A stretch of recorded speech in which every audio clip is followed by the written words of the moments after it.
I want to talk today about a book that I just finished reading, which I thought was a really fun read, but also it was a great introduction to the band that I've been working on lately with my acoustic, what I call kind of simple acoustic renditions.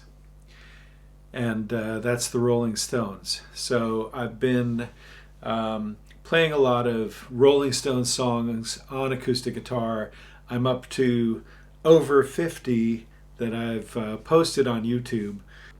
As I've said in previous vlogs, I've,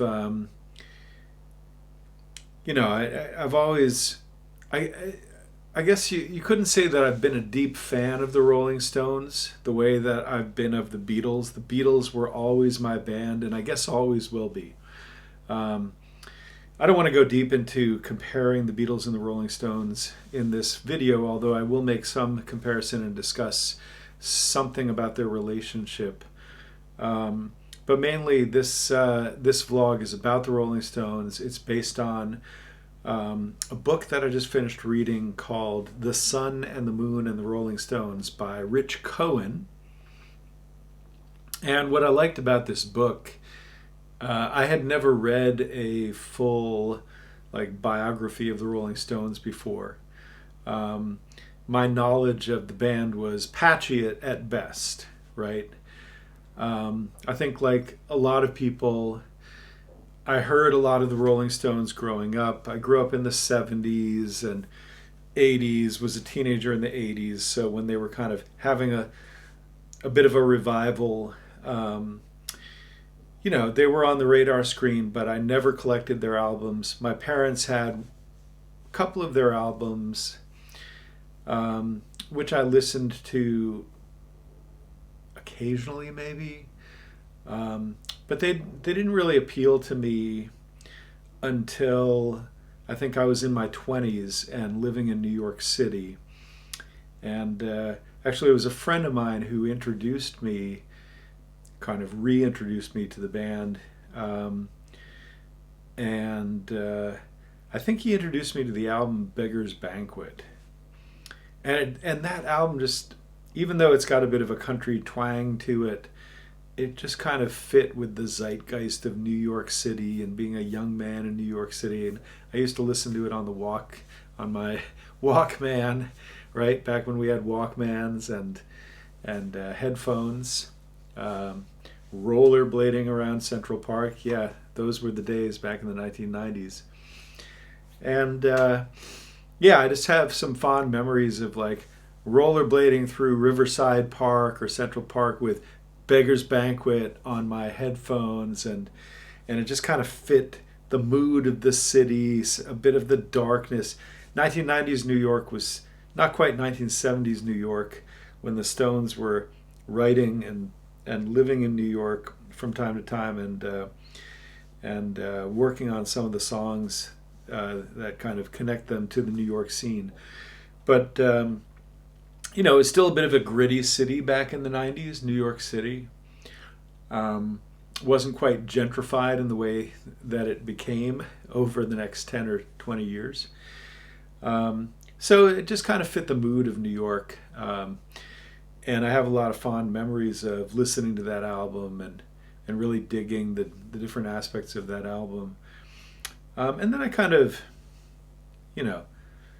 went on a journey with other bands and other sounds, and I didn't really return back to the Stones to kind of dig more deeply until many years later when I got a little bit more serious about playing guitar and started learning a few of their songs.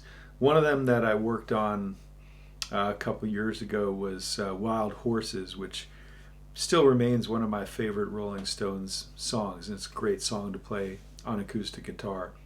And we used to play that, me and my buddies who would get together with our guitars and play and sing. But anyway, back to Rich Cohen's book. I want to really kind of focus on this book, tell you why I think it's a great book, especially for people who are just starting to learn about the history of the Stones and want kind of a broad introduction, something that's fun to read, that's not too heavy, not too ponderous, not too full of details. I think this book does a good job of touching on some of the highlights of their career and their development as rock and roll artists, and skips over probably some phases in their lives and in their careers that maybe other books would focus more on. So it's very subjective in that way. I think the way that Rich Cohen approaches it, it's a very personal story as well, because he was a young man covering bands for Rolling Stone magazine, and he had grown up with a strong love for the Rolling Stones as a kid, and kind of knew them inside and out, knew the music inside and out, kind of the way I knew the Beatles, right? And I think he just got lucky as a young writer, young journalist. He got assigned to cover the Rolling Stones for a concert tour in the 1990s, and went on tour with them and hung out with them, and has some wonderful anecdotes about what it was like to hang out with the different members of the band, and Mick Jagger and Keith Richards and so on, and Charlie Watts, and kind of their personalities come out in the way that they kind of dealt with this young male reporter, and kind of made him one of the tribe, at least briefly, when he was on that journey covering their concerts. So I think it's he approaches the story from the vantage point of kind of love for the band, a lot of love and respect for the music, a lot of background knowledge of the music, but also with a sense of humor. He's not going to sugarcoat the band members. He'll tell you what he thinks they're like, and he's not afraid to cover their excessive behavior and their quirky personalities. But I think overall there's a sense of respect and kind of honor for this band. This is a labor of love. So the book really starts with his own personal anecdote about him getting to know the Rolling Stones, getting to know their music as a kid, and then growing up and being able to finally meet them and get to know them in person. And then it goes into a history of the Rolling Stones from the very earliest years, and that's what I found some of the most fascinating aspects of this book was the early years when the band was just forming. I always love band bios. I've read quite a few of them in the past couple years. I've seen a lot of documentary films about different bands that I know and love. And I love the kind of the formation period when it's almost kind of legendary, mythical, when the different members of the band somehow coalesce and get together and form the band, and then start going on the road, and they have their hard knocks and the tough times when nobody knows who they are, and they've just got to kind of crawl up out of the mud, and get on bigger and bigger stages and then hone their act at the same time, hone their talents and skills as musicians, and who's driving the band, what are the driving forces behind the band and their music, how do they coalesce and develop a certain musical style. So I think the story of the Rolling Stones is very interesting, and there are some parallels, but a lot of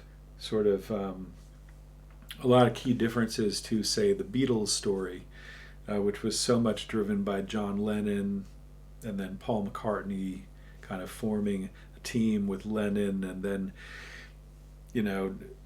bringing in George, the young yet very talented guitar player, kind of a kid brother, and then eventually going through other band members until they finally found Ringo, and boom, they're on their way to stardom. But with the Rolling Stones, it was, you can start with Mick and Keith getting together and sharing their love for blues albums, which he covers in the early chapters of the book. How they devoured all the blues records that they could get their hands on in the local scene where they lived in England, and then kind of joining with other blues aficionados. It all came out of the blues. That's the interesting thing. The Beatles were quite different. They were not, even though they paid homage and they appreciated the blues and they referenced blues musicians, especially George, I think. But they weren't rooted in the blues the way the Rolling Stones were. It was kind of like they came together through a mutual love of the blues, and so Keith and Mick, and it was also other you could say Black American music, Motown, and soul music and other sounds that were coming out in the early 1960s. And then of course there's, they eventually get connected with Brian Jones, and he's just kind of on his own trip. Incredible slide guitar player, and kind of becomes this monster on the local blues scene, and a very charismatic young man as well, but very also a real problem child. Has a lot of maybe problems and issues that he's kind of working through, and maybe blues and music is a vehicle to one of the many vehicles he uses to work through them. And then later Bill Wyman coming in, and so on and so forth. But kind of the formation, I think that this book does a great job of just describing how they formed as a band and the scene that they were part of, and how they struggled in the early years to kind of make it in the local scene, and then kind of really took off and became really well known for their energy and just the almost kind of Dionysian spirit of their performances, right, in the local scene. And then from there, getting picked up and having, eventually being able to cut their first record, which was almost all covers. And again, kind of reminds me of the Beatles story too. A lot of the early Beatles, first 2 or 3 early Beatles albums were a lot of covers, but they also had some original stuff.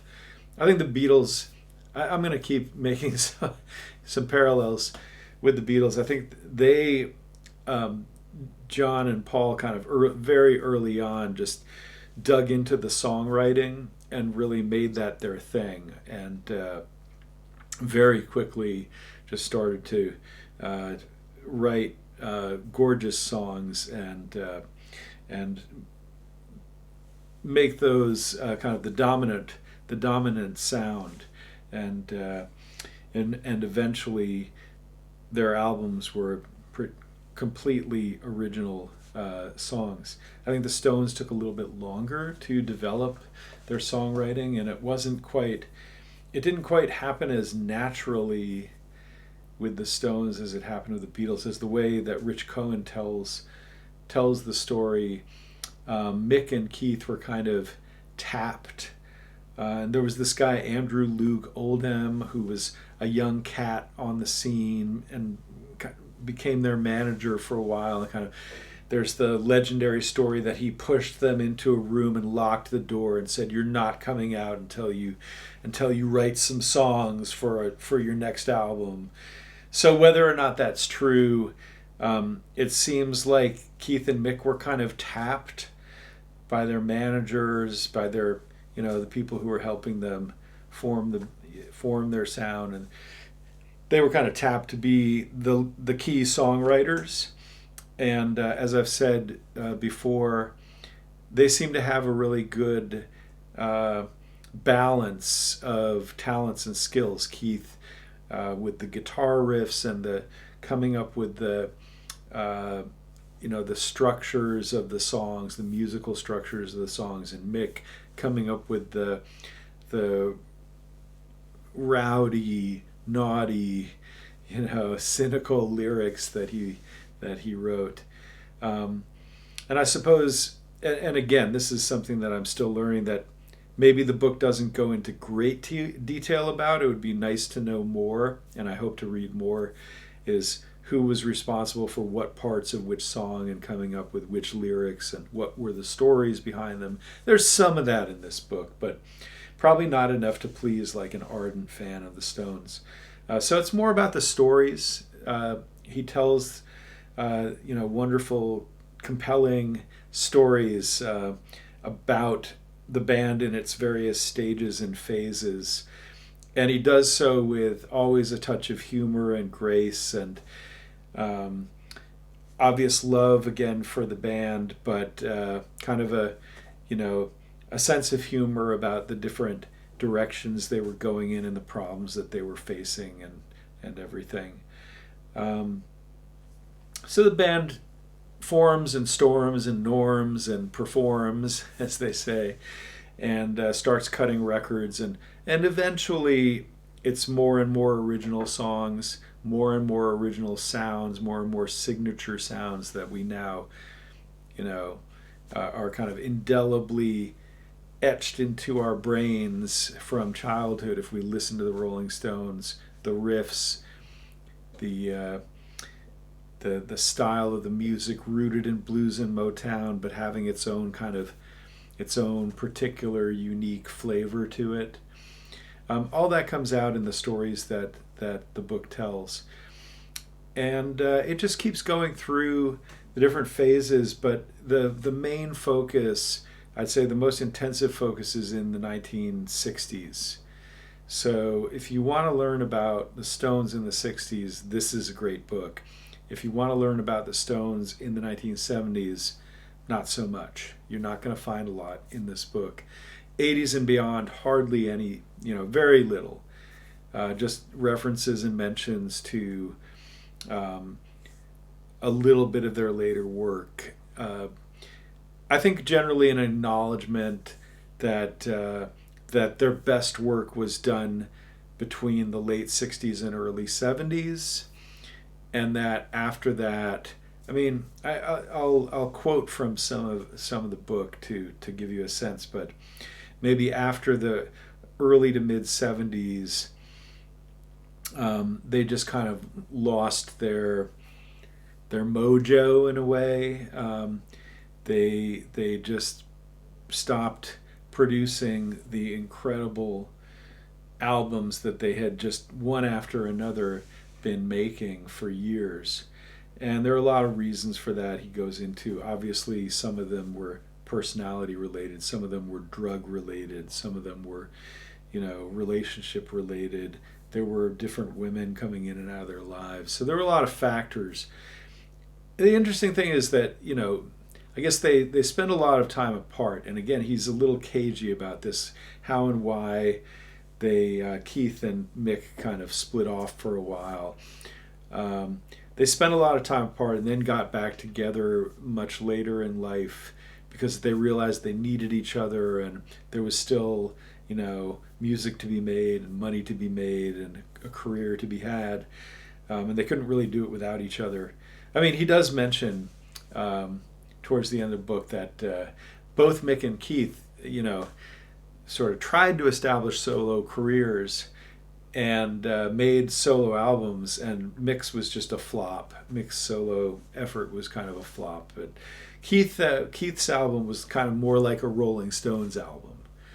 So Keith still had it, and it makes you wonder where, again, who bears the greatest responsibility for the sound of the Rolling Stones? Is it Mick or Keith? We think of Mick as the front man, but maybe Keith was the real engine behind the Rolling Stones sound.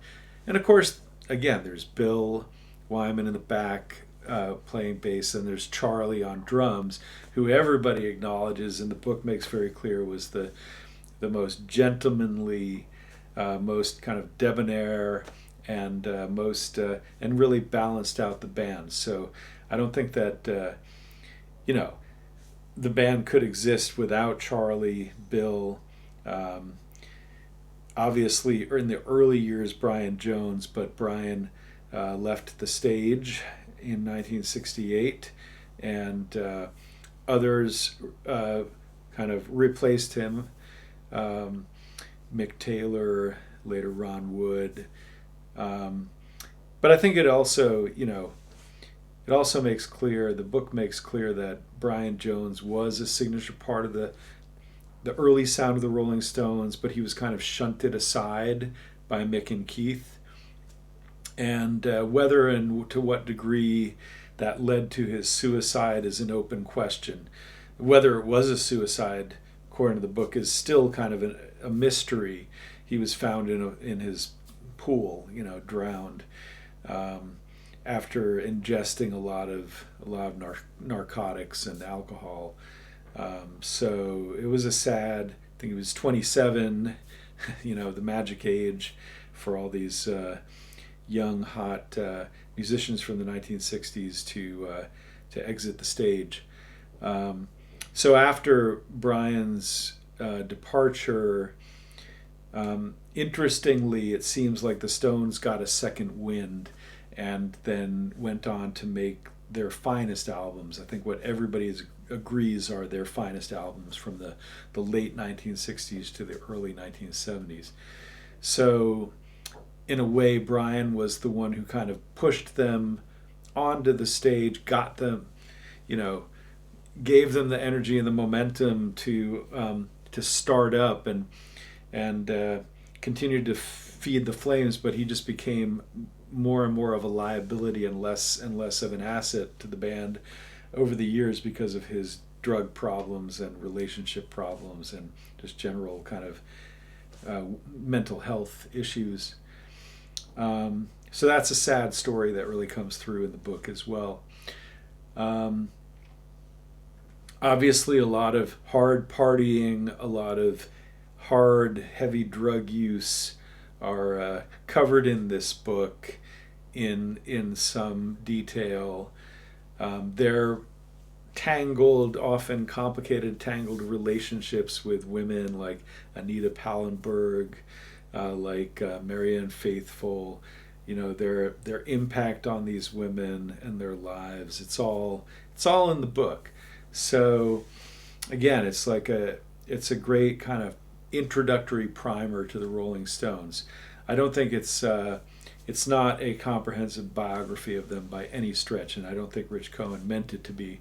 Again, it's a more personal look at the Stones from his own perspective. He uses his own judgment. He questions the different episodes and looks at them from different vantage points and uses different data, different references, different interviews with people to back up the points that he's trying to make. But it's not, I don't think he's trying to be the definitive biographer of the Rolling Stones by any stretch. I think it's very, again, like I said, it's a labor of love. It's a book that reflects a certain viewpoint about the Rolling Stones and their career and what were the highlights, what were the lowlights.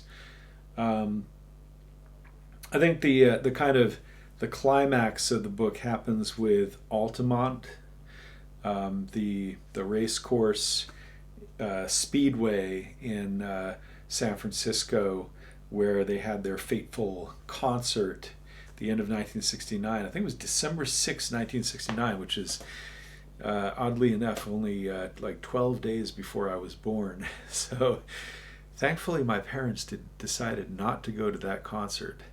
Not that they were living out in California at the time, but they did tell me once that they were considering going to Woodstock. So I may have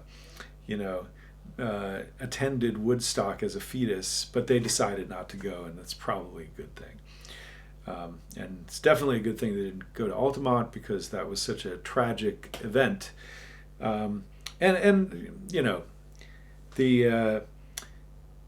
The chapter or two that he focuses on Altamont gives you a pretty good understanding of what happened, why it happened, who was responsible for the tragic outcome of that concert.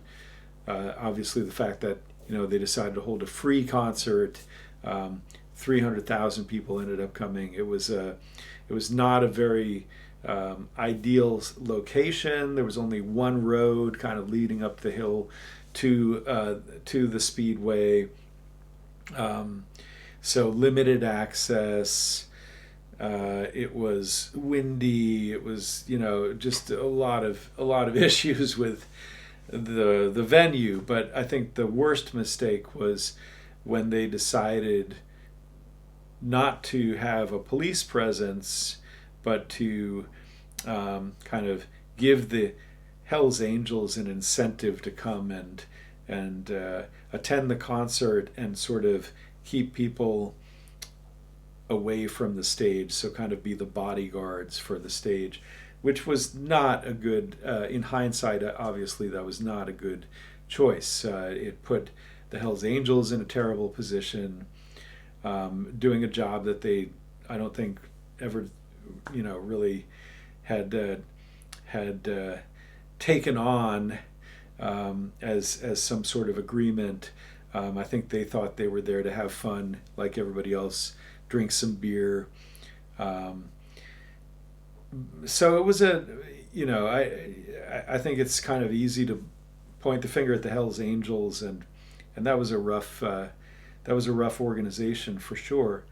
But you also feel a little bit sympathetic to them as well, that they were kind of caught up in this situation that was out of control, and they were kind of fish out of water in a place where they should not have been. I don't know. It was a tragic event. There were deaths. All that is covered quite well in the book. There was a lot of violence during the concert, both during the Rolling Stones concert, which was like the highlight of the event, but also the other bands that performed that night, like Jefferson Airplane. So, I think Altamont was kind of a lesson learned, a very sad, very tragic lesson learned about, how not to hold a free concert. Another thing that he points out in the book is that the stage itself was poorly designed for such an event. It was only like 2 feet above the ground, and that meant that anybody could just jump on the stage anytime they wanted to, unless somebody prevented them from doing so.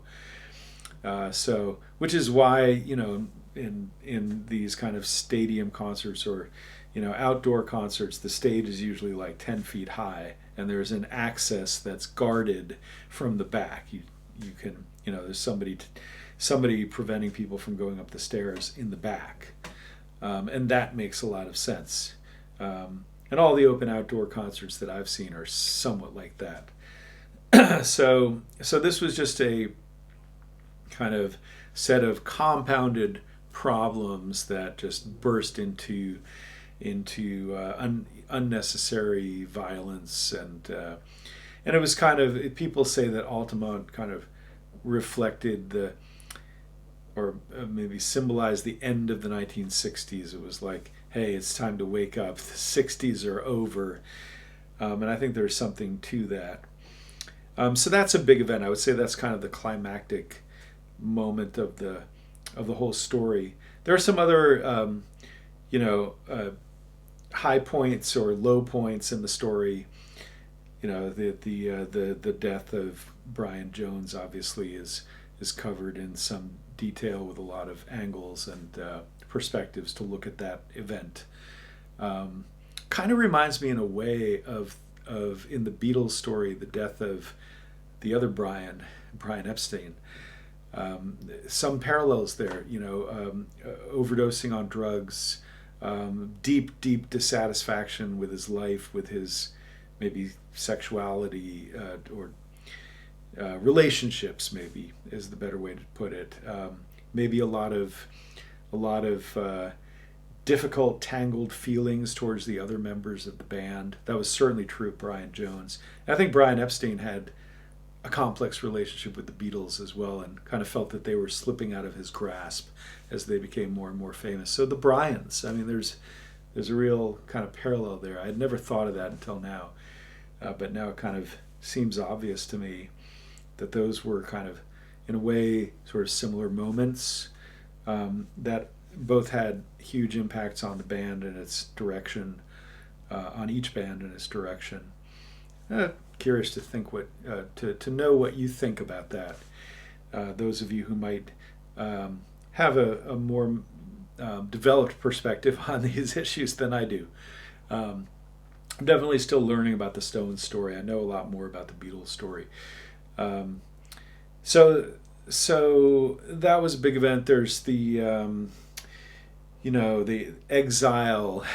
Exile in the south of France is another big episode in the book, which becomes Exile on Main Street, their album. So there are so many significant moments, and tying in their life story and their careers and their relationships with each other and with different women in their lives to the music that they created in each phase of their development from the early 1960s all the way through the early 1970s. That's really, to me, that's kind of the core of this book. So I just want to end, I don't want to go on for too long. I've already gone on for way too long, probably, for most of you. But I want to end with some quotes. I like to just, because I'm reading it on Kindle, I like to just grab quotes now and then that kind of really appeal to me and that give me a sense of the character of this book and the writer. This is an interesting one. This is about them when they were discovering LSD, right? So everybody in these art and culture scenes in the late 1960s was kind of learning about LSD, and some were experimenting with it. And that was a big part of the scene in the late 1960s. If you went back to sleep, as many did, you woke up in a new world. Everything shimmered, everything glowed, everything tipped into darkness. The handles on your mugs turned into fingers. The trees whispered your secret name. The day expanded like a bubble. They wandered through it. Old things became new, understood for the first time. You discovered antecedents, returned to childhood, and realized you'd been there 1,000 times before. You understood how the universe is ordered, how creation is underlaid by tunnels and connections, how you could fall into one of those tunnels at any moment and lose yourself, but still remain the essential blinking thing that abides when the details of biography drain away. For the first time, you knew there was nothing to fear. So I don't know what you think about this quote, but I thought it was just a wonderful kind of evocation of that sort of psychedelic, hallucinogenic experience, and kind of reminds me of other literature on LSD. Obviously from like Aldous Huxley to Tom Wolfe, the electric Kool-Aid acid test. But it strikes me as quite a kind of a genuine sort of description of what was going on in their minds and when they were on their acid trips. So it gives you a sense of the writing style as well. I'm just going to go through some of these quotes, so kind of at random in different parts of the book, so you can get a sense of the voice of the author. Instead of answering flutes with flutes, he went back to Woody Guthrie basics: acoustic guitar, human voice, not more, less. When you're lost, go to the place where you started and begin again. And I don't know if you've guessed it, but that's not describing the Rolling Stones. That's actually about Bob Dylan and the making of his album, John Wesley Harding. And this is in the context of one of the big mistakes, at least, that a lot of Rolling Stones fans would agree that Rich Cohen says they made when they were influenced, of course, as everybody was, by the Beatles and by their great album Sgt. Pepper's Lonely Hearts Club Band, which came out in the summer of 1967. So they decided that they wanted to make a psychedelic album of their own, and they came out with Her Satanic Majesty's Request, which was a bit of a flop, certainly compared to Sgt. Pepper's. Um, and what he's saying is, Bob Dylan didn't make that mistake. He went back to the basics and went back to acoustic kind of folk guitar and telling stories. So he kind of found his roots again rather than get caught up in the psychedelia, which I guess he had done some of that before, right? I mean, you know, Bob Dylan's, Mr. Tambourine Man, for example, obviously has some psychedelic influences, and that whole album, bringing it all back home, right? I mean, very kind of mysterious, trippy album. So, I thought that was an interesting insight. Here's another one. His actual subject was the Stones at the start of the Golden Run that would carry them through 4 records, from Beggar's Banquet to Exile on Main Street, perhaps the greatest creative stretch in the history of rock and roll. So I think here's where he kind of lays a claim and says, I think the albums that they made from Beggar's Banquet 1968 to Exile on Main Street 1972, hands down, are the best albums, not only that they made, but in the history of rock and roll. Or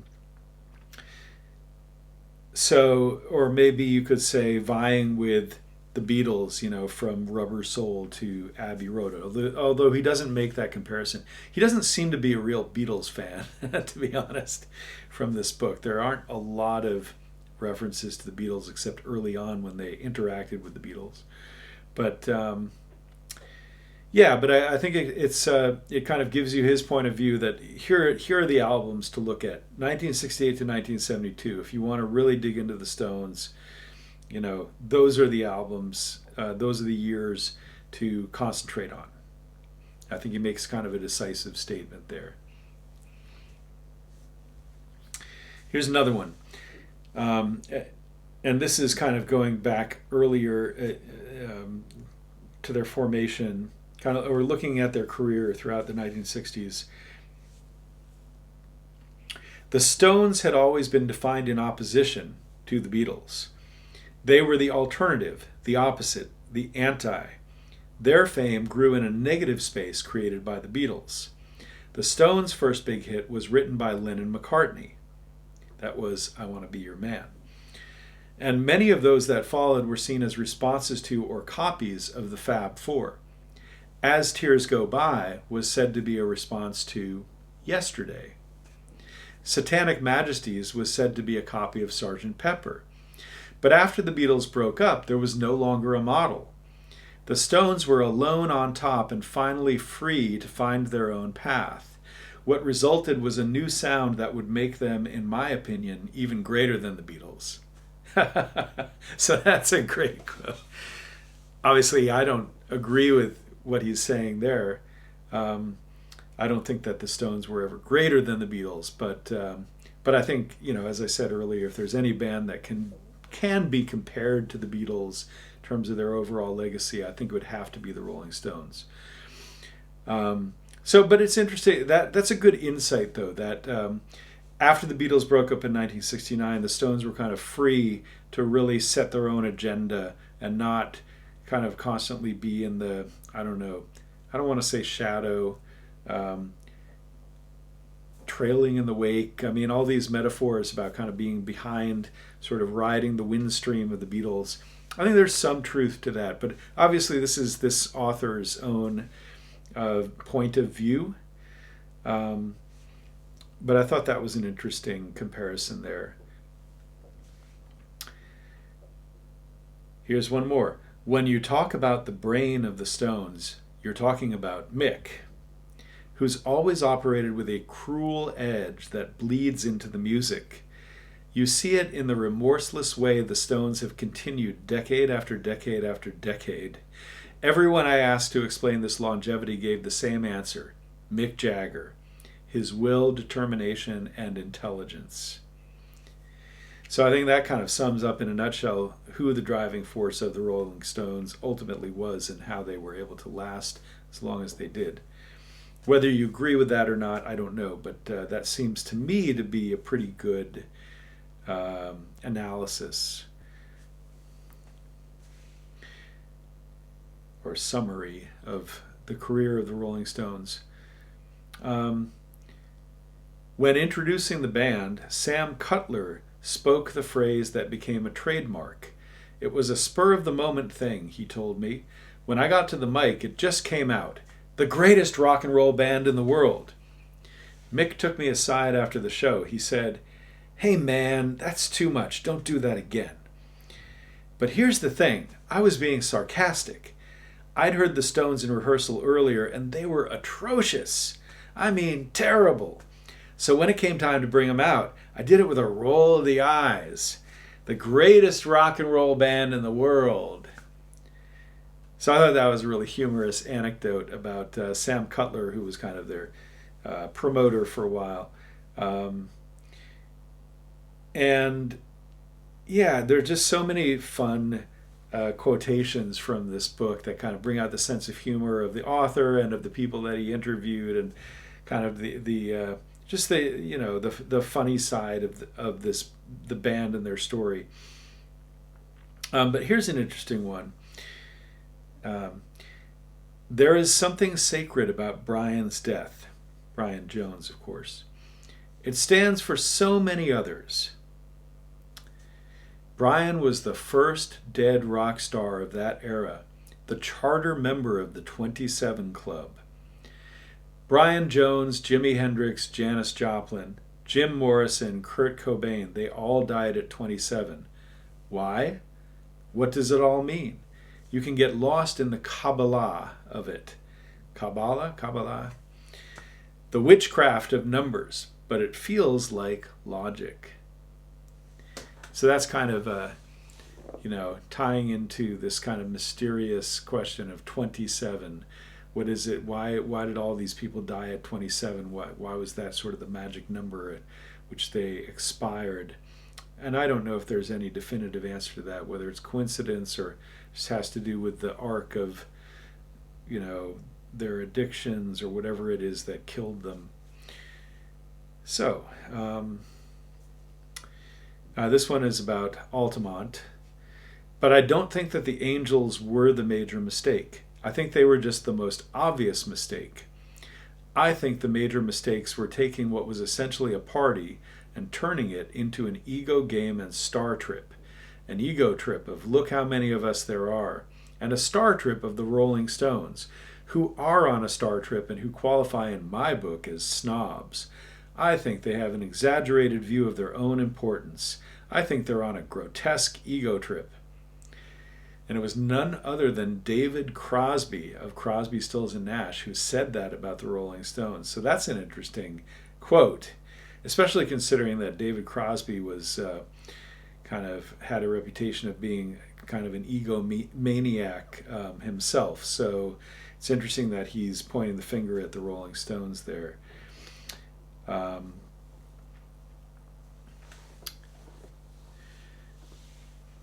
Here's one about Keith.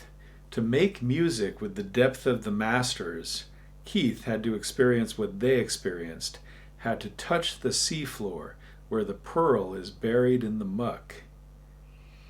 So what he's talking about here is how Keith Richards kind of venerated the great jazz masters of the age, like Coltrane, like Miles Davis, and and maybe that was a factor for his continued abuse of heroin, which obviously became a huge problem and nearly cost him his life many times. And those events are also covered in some detail.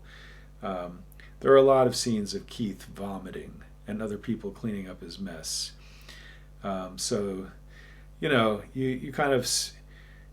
there's something maybe humorous about it, but it quickly loses its humor and it just becomes very sad how these and other artists, John Lennon, for example, were saddled with this terrible addiction and were kind of prone to abusing heroin or other substances. And whether or not this aided their music, I think I think it's arguable that, marijuana and LSD kind of gave them a certain level of creativity for a while, but I don't know enough about heroin to understand how and in what ways heroin kind of contributed to the music. And it's not something that Rich Cohen really goes into any detail about either. Just that this was a problem that they continually faced, and Keith especially. So, yeah. And here's one about Mick and Keith. Mick and Keith, despite all the fights, the relationship is romantic. Mick regards Keith in the way of a lover. You see it in the lip curl, the possessive flash. He's the angry wife chasing away the pretty young thing. Keith calls it a marriage, which is not to say it's ever been consummated. There's no evidence of that. Despite the sexual tension that exists in so many bands between the lead singer, who preens like a diva, and the guitar hero, who hangs back like the man of the house, seeing to fundamentals. Mick and Keith, Plant and Page, Tyler and Perry, Axl and Slash. So that's kind of like an interesting insight about rock and roll bands and sort of the, you might say, homosocial sort of relationship of a rock and roll band.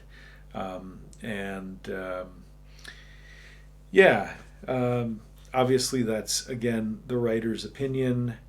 Maybe he got some quotes from Mick and Keith while he was talking to them that kind of gave him this idea.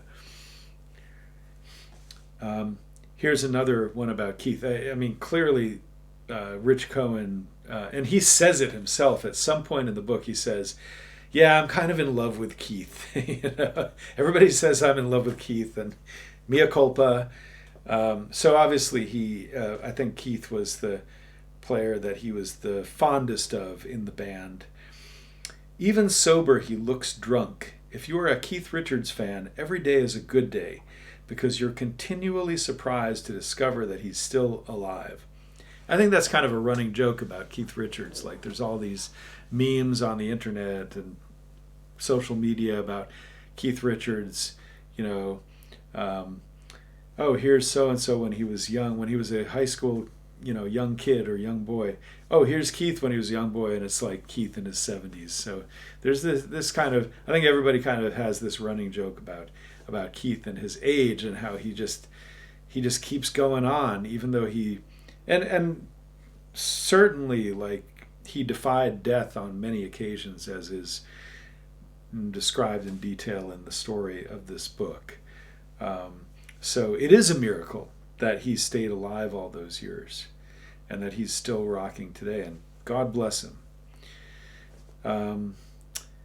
I can't define the difference between a record that is real and alive and a record that is phony and dead, but I know it when I hear it. Sticky Fingers is alive. No matter when you play it, it's new.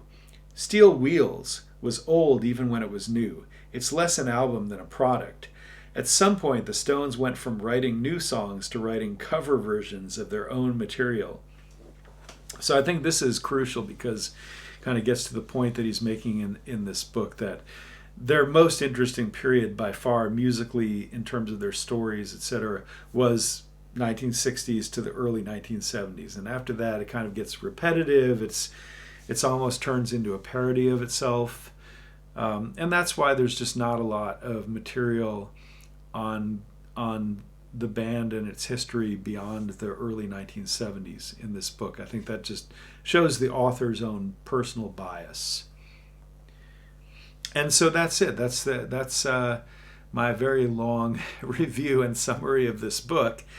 Hope you enjoyed listening to it. Please give me your comments down below. Remember, these aren't my ideas. These are Rich Cohen's ideas.